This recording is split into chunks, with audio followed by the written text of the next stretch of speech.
Hello and welcome to another Duckman Productions video. Today we're going to be discussing the Lionel 57-foot mechanical reefer. But first we're going to talk about refrigerated or reefer cars in general. So here we have a Lionel semi-scale traditional sized Pacific Food Express woodside refrigerator car. These type of reefers used ice and ice hatches, so they would pull up to an icing platform, and the guy would actually push ice off into the hatch. Lionel does make a Vision series, which is a lot more detailed than this, and it's actually to scale, and also features opening hatches and little ice cubes, but I don't own any to show you. So that's why I'm using this semi-scale one instead. But if you're looking for a realistic woodside reefer, then look at the Lionel Vision line woodside reefer, and they also make a steel-sided ice reefer as well in the Vision line, I believe. But they're very nice cars. So at any rate, I want to discuss a little bit about the history real quick before we move on to our focus, which will be on the Lionel 57-foot reefer. So here's some interesting facts about refrigerated cars, also known as reefers. 1851, the first reefer boxcar was put in service on the Northern Railway. Notice I said boxcar. So these were insulated boxcars that were used for cold service. In 1867, the first U.S. reefer car patent was issued. In 1878, Swift develops the first practical reefer and actually formed the Swift refrigerator line. In 1888, Armour shipped beef from Chicago to Florida and oranges from Florida to New York. In 1889, the first coolest shipment of fruit from California to New York was run. In 1907, the Pacific Food Express began operations with 6,000 reefer cars.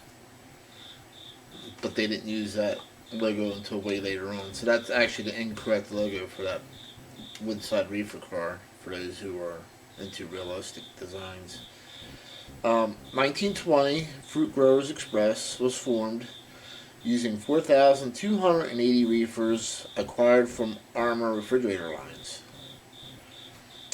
In 1925, pay attention to this now, in 1925, mechanical reefer trucks were introduced. So the reefer trucks, the mechanical reefer trucks, were going to be the railroad's biggest competitor.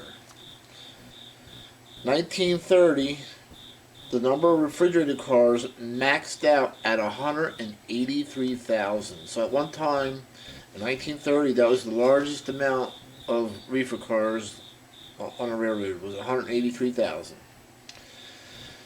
In 1934, the ICC bans billboard ads on rail cars. So anything that advertises a business or product was no longer allowed to be on a rail car after 1934. Such as, those beer logos that everybody likes and so forth and so on. 1936, the first all-steel reefer enters service. So they're getting away from wood and going to steel. Same principle, the steel reefers also had hatches on top. They pull up to a platform station, and the guy would push the ice blocks inside, keeping the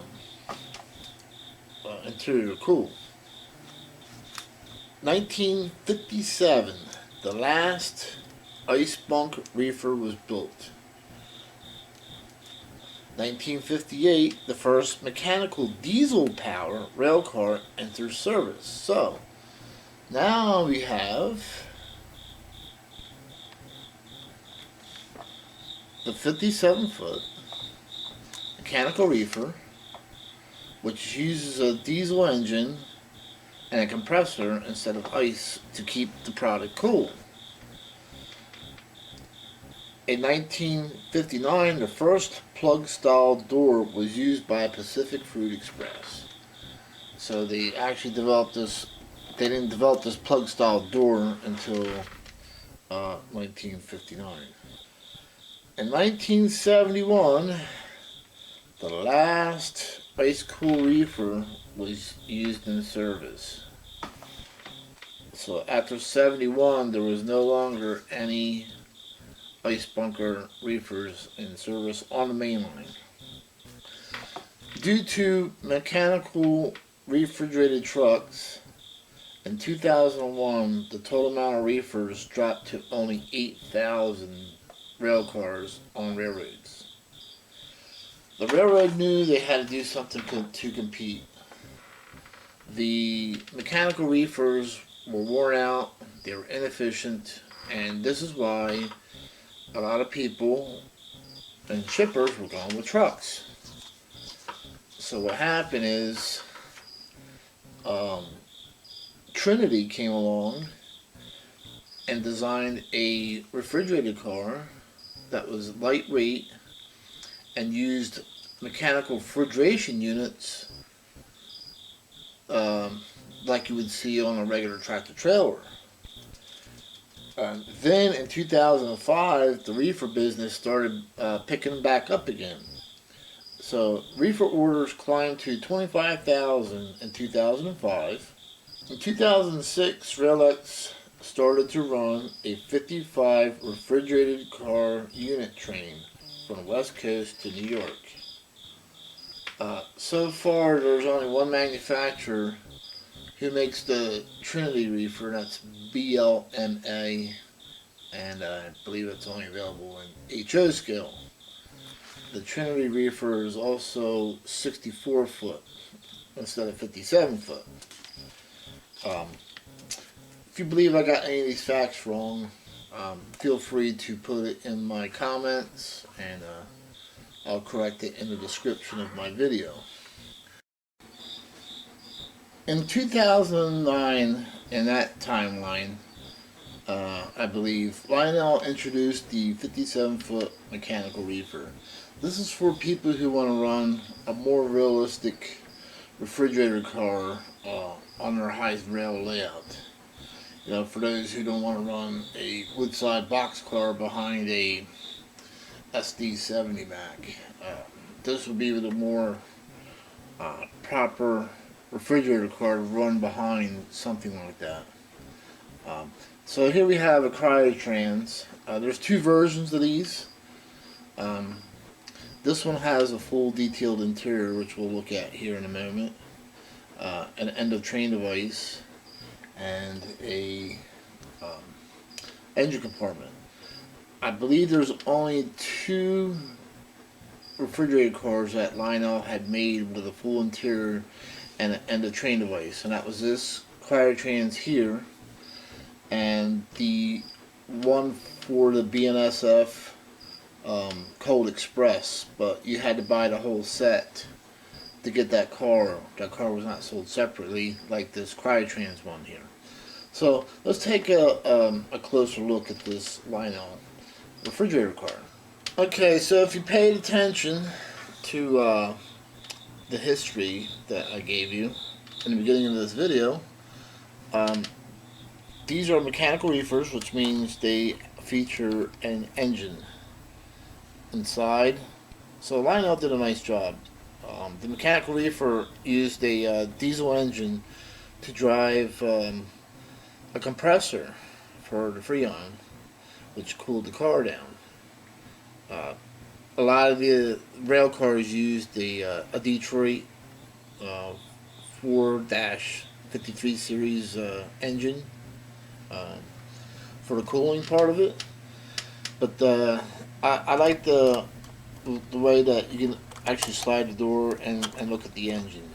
So Lionel did include that feature on this rail car. Also, if you take a look the details. I mean, look at those springs and the trucks. Sorry about that. And I believe this has rotating wheels. Yes, it does.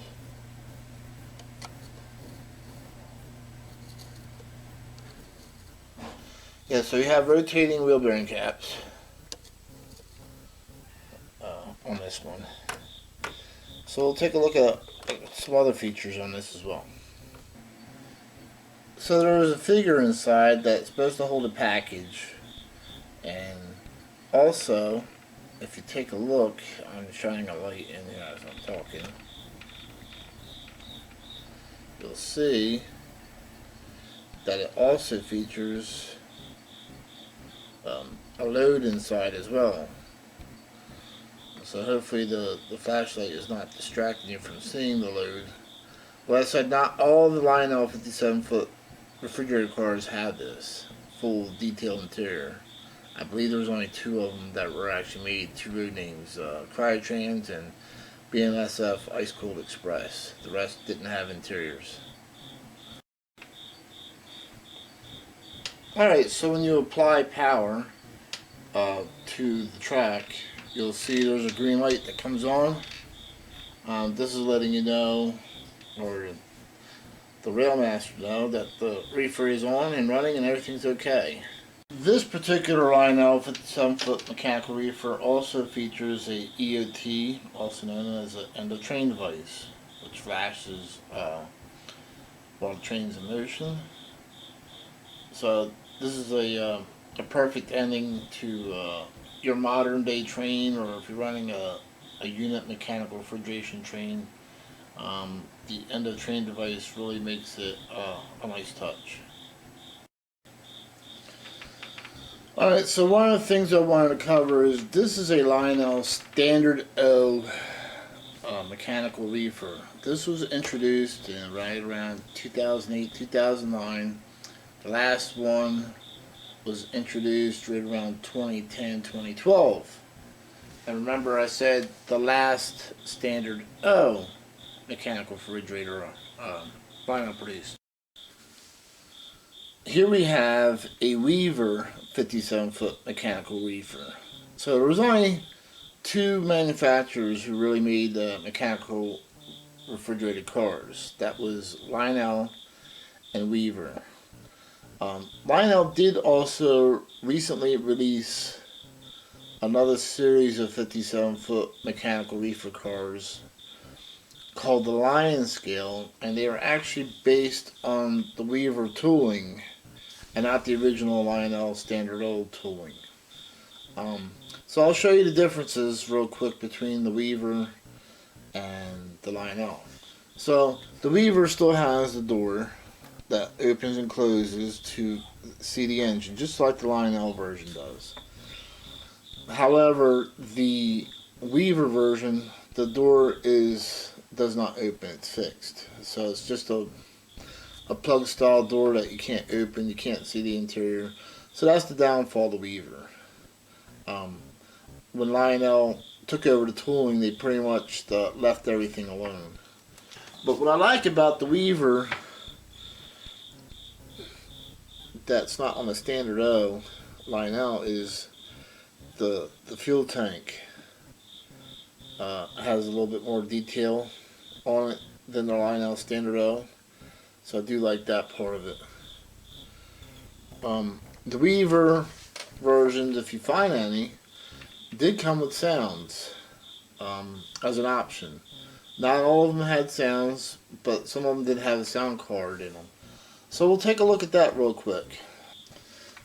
Alright, so the Reefer version has 3 lights, the ones with the sound card. It'll go from green to yellow to red. You'll hear the diesel engine start up just like now. So we're in, so now we're cooling,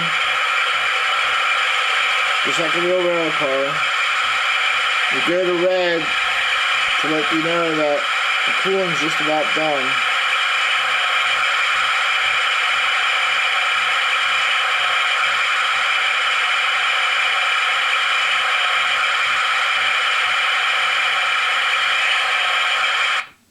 then it goes back to green and turns off. So it actually cycles just like a real mechanical reefer would. So that's another nice thing about a Reefer. But remember, not all of them have this feature.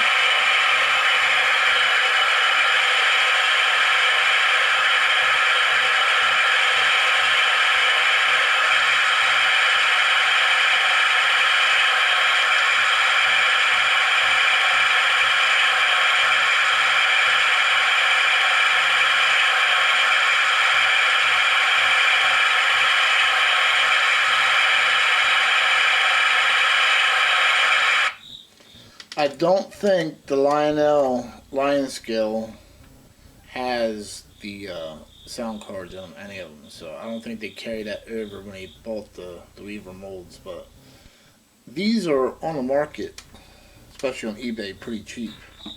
The downfall is they do have cheap trucks on them, but if you don't mind that, I mean, this one just pretty much sat on the siding as a little showpiece. So